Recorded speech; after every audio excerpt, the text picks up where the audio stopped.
के पास पूरी दुनिया में देखिए यूएस ईरान डील का स्वागत किया गया है। मैक्रो बोले कूटनीतिक प्रयासों का यह नतीजा है कि स्टारमर ने कहा हॉर्मुज अब तुरंत खुले। एमओयू में इजराइल पार्टी नहीं है, यह नेतन्याहू ने साफ कहा है।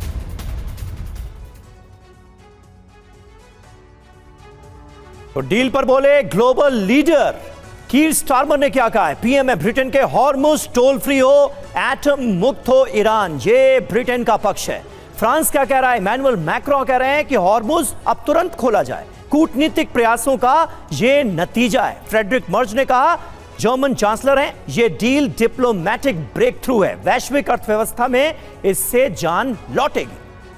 बिल्कुल। और देखिए बेंजामिन नेतन्याहू क्या कह रहे हैं, एमओयू में इजराइल पार्टी नहीं, हमें स्वतंत्र कार्रवाई का हक है। तो इस तरीके से आप देखिए ये बातें सामने आ रही हैं। एंथनी एल्बनीज जो कि ऑस्ट्रेलिया के पीएम है, यूएस ईरान डील का स्वागत, डील मतलब ग्लोबल राहत।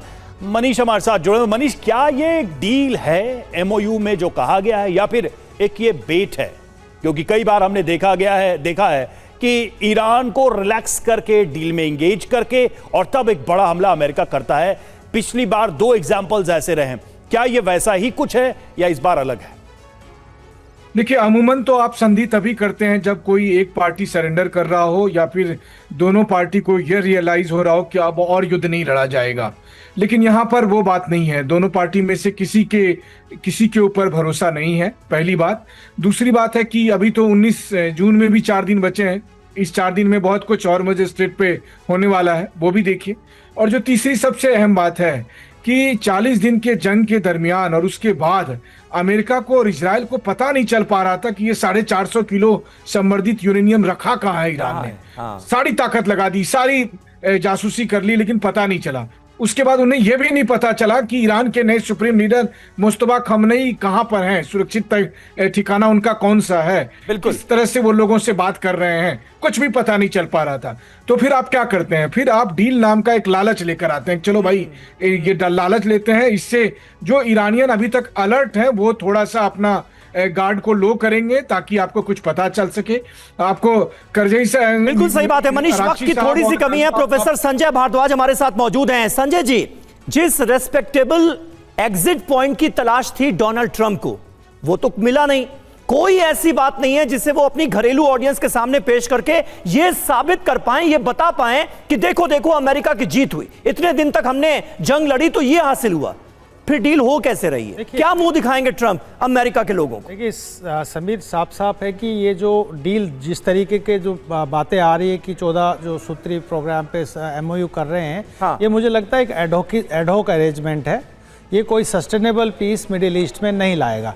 जब तक इजराइल के इश्यूज़ को डील नहीं करेंगे, जब तक हिजबुल्लाह, हुती और हमास के इश्यूज़ जब तक नहीं उस पर डील होगा, सारे स्टेक होल्डर्स को आप जब तक इन्वॉल्व नहीं करेंगे, कोई सस्टेनेबल पीस मिडिल ईस्ट में नहीं आ सकती। मुझे लगता है कि एक थोड़ा सा राहत ट्रंप अपने लिए तलाश रहे थे और इसीलिए ये इस तरीके के कंडीशंस पे एग्री कर रहे हैं। ना कोई न्यूक्लियर इश्यूज़ पे कोई सहमति बन पा रही है, ना कोई जो प्रॉपर्टी है जो उसको डीफ्रीज करने की बात है, कितना $12 बिलियन होगा कि $24 बिलियन होगा, उस पर भी नहीं हो पा रहा। और जो खास जो मुद्दा था, जो एक ट्रंप का इक्का था ईरान के पास हॉर्मुज का, वो उस पर भी अपना एक अधिकार। बिल्कुल सर, ये जो इसकी संभावनाएं बनी हुई है। एक जल्दी से क्विक रिएक्शन जैक से लेंगे। जैक, सीधा बताइए, अकेले इजराइल कितना कैपेबल है? अमेरिका साथ नहीं आता है, ईरान और उसके प्रॉक्सीज लड़ते रहते हैं। क्या नेतन्याहू इतने स्ट्रांग हैं कि अकेले डील कर सके प्रॉक्सीज प्लस ईरान को? मैं सबसे पहले तो मनीष जी ने जो कहा, I completely agree with him. और 4-5 दिन बाकी हैं तो एनीथिंग कैन हैपन। ये मुझे नहीं लगता ये डील पॉसिबल है, because there are many points by which Iran can get much stronger. अभी ईरान इज वीक। तो मैं जहां तक समझता हूं इजराइल की कुछ ऐसी रणनीति होगी जहां पे विथ और without America it may try to put Iran more down and change the regime. और जहां तक डील का सवाल है, I doubt there will be any kind of deal. ठीक है।